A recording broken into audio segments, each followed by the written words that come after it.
Good morning, Radhe Radhe friends. कैसे हो आप सभी। वीडियो अच्छी लगे तो लाइक कमेंट जरूर करें। तो बच्चा मौत के मुंह से वापस आया है, छोटे नवाब ने बताया और आंटी ग्रैंड तरीके से वेलकम करेंगी। लेकिन वेलकम करने के लिए जो सजावट हुई है उसके पैसे कौन खर्च किया है। साथ में आंटी ने बताया है कि वो अपने सिर पे लाद के पैसे ले जाएंगी, वो बच्चों के कहने पर नहीं आएंगी, उनको जो सही लगेगा वो करेंगी। साथ में बेंगलोर वाली जिज्जी परफेक्ट ननद बनने की कोशिश कर रही हैं या फेल हो गई हैं। जगत भाभी की क्रिटिकल हालत है और इस क्रिटिकल हालत में वो कहाँ जा रही हैं, बहुत सारी बातें हैं। अगर आप चैनल पर नए हैं तो प्लीज़ सब्सक्राइब कर लें। वीडियो अच्छी लगे तो लाइक कमेंट जरूर करें। तो सबसे पहले छोटे नवाब के वीडियो के बारे में बात करेंगे। भंजना तीसरे दिन नहीं आ पाई। वैसे 3 दिन तक तो डॉक्टर रखते हैं, लेकिन पता नहीं कैसा हॉस्पिटल है कि तीसरे दिन ही उनको भेज रहा था। वो काफ़ी अच्छी हो गई हैं और चलने फिरने लग गई हैं। छोटी बहू भाई, उनका शरीर तो बहुत ज़्यादा एक्टिव है। बहुत सारे लोगों का बड़ा ऑपरेशन होता है, वो लोग उठ बैठ नहीं पाते हैं, पर यहाँ पे छोटी बहू उठ बैठ भी पा रही हैं, यहाँ अपने से चल भी पा रही हैं। तो भाई मानना पड़ेगा। एक रील आई है जिसको देखकर बहुत सारे लोग छोटे नवाब को गाली दे रहे हैं कि छोटे नवाब जो दिखावा करते हैं प्यार का, वो प्यार व्यार बिल्कुल नहीं है, सिर्फ वीडियो बनाने के लिए प्यार दिखाते हैं। एक जगह पे वो भंजना को हाथ पकड़कर चला रहे होते हैं, गाने के साथ वो रील बन रहा होता है और कैमरामैन जैसे इशारा करता है, पूछते हैं, वैसे उसका हाथ छोड़ के पीछे मुड़ के चले जाते हैं और भंजना उनकी तरफ देखने लगती है।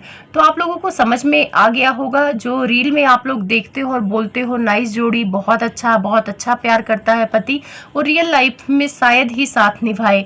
खैर, छोटे नवाब तो साथ निभाने का दावा करते हैं और हम लोग वीडियो में जो देखते हैं उसी हिसाब से जज करते हैं। साथ में उस हॉस्पिटल को लेकर भी उन्होंने बात बोली कि हाँ, हाइजीन से रिलेटेड यहाँ सुविधा नहीं है, पर डॉक्टर अच्छी हैं। वैसे वहाँ वीडियो बनाने की परमिशन है, डॉक्टर को कोई फ़र्क नहीं पड़ता है, चाहे कितनी भी भीड़ हो, कुछ भी हो, कहीं से भी वीडियो बनाओ, कुछ भी करो, डॉक्टर को बिल्कुल फ़र्क नहीं पड़ता है। कुछ लोगों का कहना है कि जो छोटे नवाब कह रहे थे कि इस हॉस्पिटल में उन्हें जो चाहिए वो मिल रहा है, तो शायद वीडियो बनाने को चाहिए था और वीडियो बनाना यहाँ खुले से मिल रहा है। पूरा परिवार यहाँ वीडियो छाप रहा है। उस कमरे में चाहे 10 लोग बैठे, चाहे 50 लोग बैठे, डॉक्टर को कोई फर्क नहीं पड़ रहा है। शायद इनके परिवार को ऐसा ही हॉस्पिटल चाहिए और इसी वजह से इस हॉस्पिटल को चुना। आप लोग कमेंट में बताना कि वीडियो के लिए ये हॉस्पिटल चुना गया है या पैसे के लिए। मुझे तो लग रहा है दोनों के लिए ये हॉस्पिटल सही था। कुछ लोग कमेंट कर रहे हैं कि लोग डॉक्टर को बदनाम कर रहे हैं, इन लोगों की वजह से ही डॉक्टर बदनाम हो गई हैं। तो भाई, यहाँ डॉक्टर बदनाम नहीं हो रही हैं, डॉक्टर को तो कोई कुछ कह ही नहीं रहा है, क्योंकि डॉक्टर का अपना बजट है, वो जिस हिसाब से पैसे लेंगी उसी हिसाब से सुविधा देंगी, तो उनकी कोई गलती नहीं है। लेकिन डॉक्टर की एक गलती है, जहाँ पे उनको रोकना टोकना चाहिए वहाँ वो सोहर गा रही हैं। मैंने पहली बार ऐसा डॉक्टर देखा है जो बैठ के सोहर गा रहा है, इतना इंपॉर्टेंस दे रहा है। इसीलिए दे रहा है क्योंकि उनको पता है कि ये ब्लॉगर है और इनकी वीडियो में मैं दिखूंगी तो वायरल हो जाऊंगी। वैसे डॉक्टर साहिबा, आप वायरल हो गई हैं और आपकी लिपस्टिक और आपका मेकअप तो वायरल हो गया है। जिस तरह से आंटी का लिपस्टिक और मेकअप वायरल हो गया है कि वो सुहाग की निशानी हमेशा पहनती हैं, वैसे डॉक्टर भी सुहाग की निशानी परमानेंट पहन के ही रखती हैं, लगा के रखती हैं।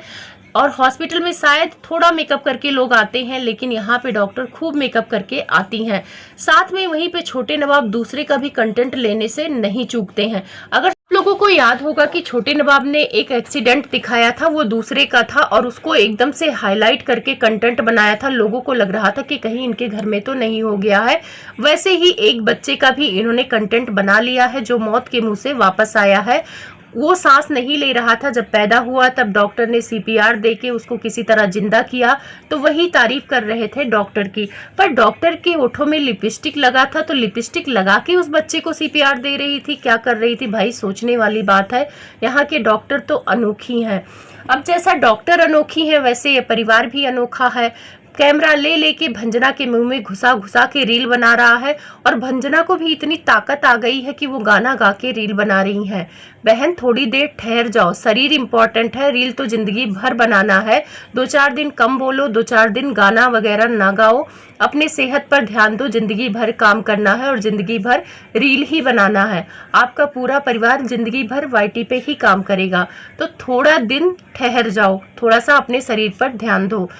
अब आते हैं वेलकम को लेके। तो वेलकम को लेके आंटी भी बोल रही थी उसका ग्रैंड वेलकम होगा, माता रानी आई है हमारे घर में, तो सब कोई सोच रहा था कि आंटी आंटी और बुआ मिलके पूरे घर को सजाएंगी और जो वेलकम की तैयारी होगी वो उनकी तरफ से होगी। लेकिन वेलकम की तैयारी तो छोटे नवाब खुद के पैसों से कर रहे हैं, क्योंकि उन्होंने अपने ही ब्लॉग में बता दिया है कि पेमेंट हो गया है, आप लोग अच्छे से तैयारी कर दो, अच्छे से सजावट कर दो। तो बहुत सारे लोग कमेंट भी कर रहे हैं कि आंटी सिर्फ मुंह से बात करती है, मुंह से कह रही थी कि ग्रैंड वेलकम करेंगी, तो तैयारी तो उनकी ही तरफ से होना चाहिए। वैसे ये बात तो सच है कि तैयारी दादी और बुआ करती हैं। मेरे यहाँ मेरी भाभी को बच्चा हुआ था, मम्मी वगैरह सब वहाँ पे थी, तो मैंने अपने पैसों का पूरा तैयारी करा दिया। भाई बुआ है तो इतना तो हक बनता है, इतना तो पैसे खर्च करना बनता है। भतीजा या भतीजी जो भी आता है तो बुआ का फर्ज बनता है। अब यहाँ पे बुआ दादी पैसे खर्च कर रही हैं कि नहीं खर्च कर रही हैं, वो लोगों के मन में डाउट है, क्योंकि उसने बोला है कि पेमेंट उसने ही किया है। कुछ लोगों ने कहा है कि अच्छा हुआ बता दिया कि पेमेंट तुमने किया है, नहीं इसका भी क्रेडिट आंटी ले जाती। वैसे आंटी ने वीडियो में भी बहुत लोगों को लताड़ा है। लताड़ा उन लोगों का है जो आके कमेंट कर देते थे कि आप ब्लॉग पे ब्लॉग छाप रही हैं, इतना पैसे लेकर कहाँ जाएंगी। तो आंटी ने बता दिया है कि इतना पैसे लेके वो सिर पे लाद के जाएंगी जब मरेंगी और वहाँ जाके बांटेंगी। तो हंस रही थी कि पैसे अपने ही परिवार के लिए मैं कर रही हूँ, तुम लोग भी मेहनत करो, तुम भी पैसे कमाओ, मैं तो किसी को कुछ कहती नहीं हूँ, हम ब्लॉगर हैं, हम कुछ भी दिखाएंगे जो हमारे घर में होगा, अच्छा बुरा होगा सब कुछ दिखाएंगे। आंटी ने कहा कि ये खराब कपड़े पहनेंगी या अच्छे कपड़े पहनेंगी, खराब खाना खाएंगी या अच्छा खाना खाएंगी, ये सब कुछ दिखाएंगी ऑडियंस को, क्योंकि ये ब्लॉगिंग करती हैं।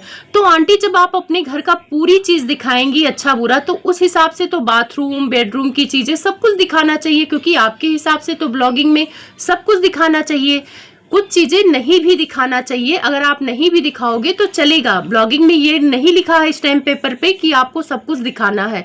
अब आप लोग अपने घर के झगड़े भी दिखाते हो, झगड़े दिखाना लिखा है, जैसे बेडरूम की चीजें आप नहीं दिखाते हो, बाथरूम की चीजें नहीं दिखाते हो, वैसे झगड़े भी मत दिखाओ, क्योंकि झगड़े भी लोगों को नहीं बताते हैं, लेकिन आप बताते हो क्योंकि उससे डॉलर आता है। अब आंटी कह रही हम मेहनत करके कमाते हैं, आप भी मेहनत करके कमाओ। तो आंटी मेहनत दो तरीके का होता है, एक चोरी करके भी लोग मेहनत ही करते हैं, जो चोर होता है उसको भी मेहनत लगता है, दिमाग लगाना पड़ता है, शारीरिक परिश्रम करना पड़ता है, ताला तोड़ना पड़ता है, तब उसके पास पैसे आते हैं।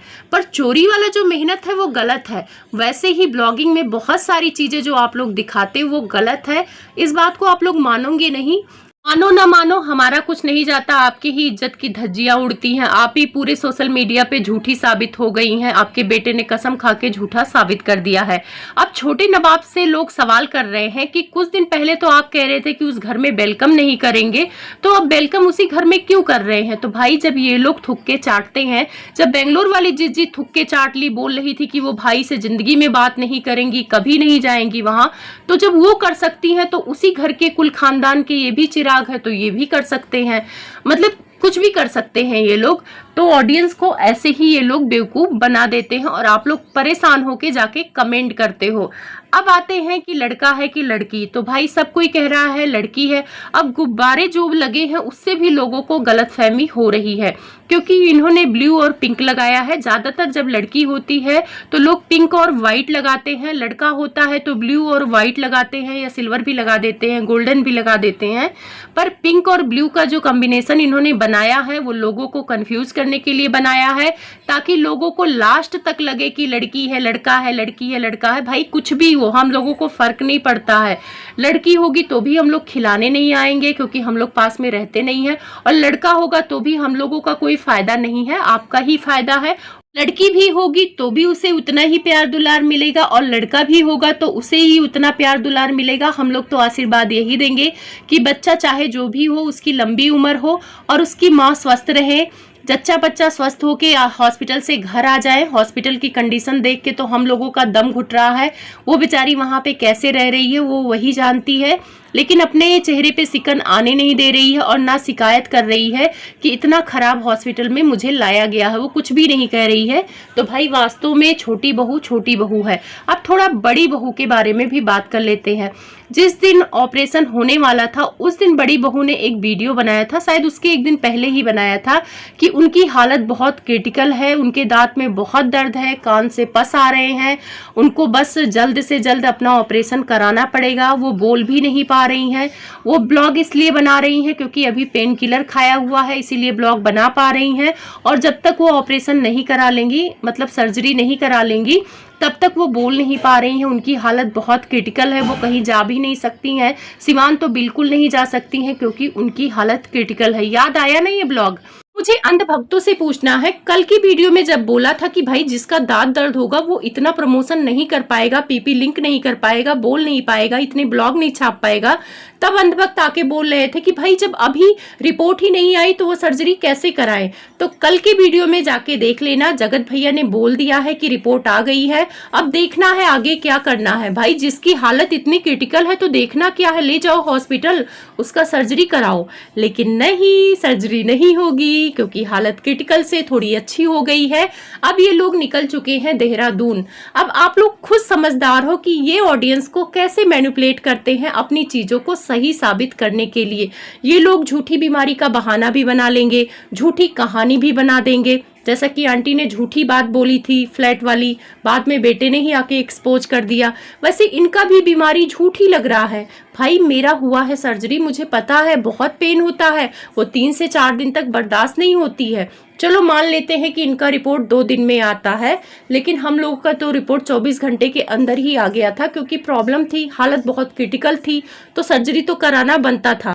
तो अब बताओ अब क्यों नहीं हो रही है सर्जरी? मतलब शूटिंग पे जाना ज्यादा जरूरी है, मतलब सेहत से ज्यादा जरूरी है। अब जगत भाभी का दांत दर्द गायब हो गया, कानों से पस निकलना गायब हो गया, क्या उनको सर्जरी की अब जरूरत नहीं है?